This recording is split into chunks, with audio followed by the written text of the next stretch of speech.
السلام علیکم۔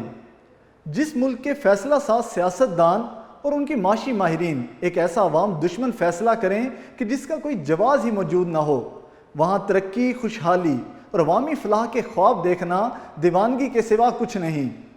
میں ہوں غلام مصطفیٰ، آپ دیکھ رہے ہیں بکھر نیٹ ورک۔ 31 اگست 2022 کو عالمی مارکیٹ میں خام تیل کی قیمتیں تقریباً $3 تک گر گئی۔ امریکی خام تیل کی قیمت $3 گر کر $89 فی بیرل ہو گئی۔ یہ وہ سطح ہے جو یوکرین اور رشیا معاملے سے بھی پہلے کی سطح پر یہ قیمتیں آ چکی ہیں، جس پر اوگرا نے وفاقی کابینہ کو ایک سمری ارسال کی جس میں یہ سفارش کی گئی کہ $16 تک قیمتیں کم کر دی جائیں، لیکن امپورٹڈ حکومت نے قیمتیں کم کرنے کی بجائے قیمتیں بڑھا دی ہیں۔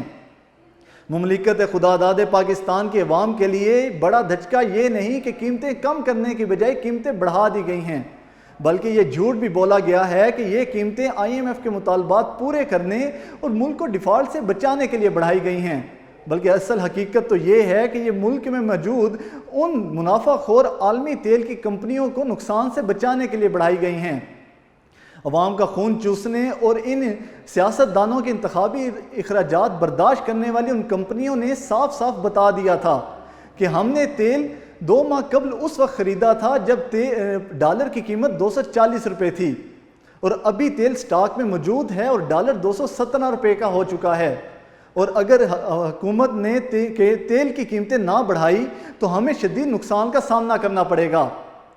شرم سے ڈوب مرنے کا مقام ہے کہ کوآپریٹو وزیر خزانہ اور PDM کی کابینہ نے 22 کروڑ عوام کے مفادات پر ان تیل کی کمپنیوں کے مفادات کو اہمیت دی اور تیل کی قیمتیں بڑھا دی، کیونکہ ہمارے ملک کے حکمران دوہری غلامی کے اسیر ہیں، عالمی طاقتوں کے غلام ہیں اور ملکی سرمایہ داروں کے اسیر ہیں۔ جس ملک کے سیاستدان اور معیشت دان محب وطن ہوتے ہیں ان ممالک میں ایسا نہیں ہوتا۔ اگر ہم رشیا کی بات کریں تو رشیا یوکرین معاملے کے بعد جہاں رشیا کی کرنسی ڈی ویلیو ہونی تھی، وہیں رشین کرنسی امریکی ڈالر کے مقابلے میں 15% مزید مستحکم ہو گئی۔ اسی طرح اگر ہم انڈیا کی بات کریں تو انڈیا نے بھی امریکی دباؤ قبول نہ کرتے ہوئے رشیا کے ساتھ اپنی تجارت کم کرنے کے بجائے بلکہ تجارت بڑھا دی، اور جس کا جواز انہوں نے یہ پیش کیا کہ چونکہ یوکرین یورپ کا ملک ہے اور یورپ ابھی تک رشیا سے اپنی تجارت بحال رکھے ہوئے ہے اور گیس خرید رہا ہے، تو ہم رشیا کے ساتھ اپنی تجارت کیوں ختم کریں جبکہ رشیا ہمیں 30% کم قیمت پر تیل فراہم کر رہا ہے۔ ایسے فیصلے تو ان ممالک میں ہوتے ہیں جہاں کے حکمران اور معیشت دان محب وطن ہوں، لیکن جس ملک کے اندر چند تیل کی کمپنیوں کو نقصان سے بچانے کے لیے تیل کی قیمتیں بڑھا دی جائیں، عوام کی جیبوں پر ڈاکہ مارا جائے، عوام کی کھال ادھیڑ دی جائے، اس ممالک میں اور ان سیاستدانوں اور ان حکمرانوں کی موجودگی میں ایسے فیصلوں کا خواب دیکھنا ایک خواب ہی رہے گا۔ آپ حکومت کے تیل بڑھانے کے فیصلے کے بارے میں کیا رائے رکھتے ہیں؟ ہمیں کمنٹ باکس میں ضرور بتائیے گا۔ ملتے ہیں نیکسٹ ولاگ کے اندر، تب تک کے لیے اللہ حافظ۔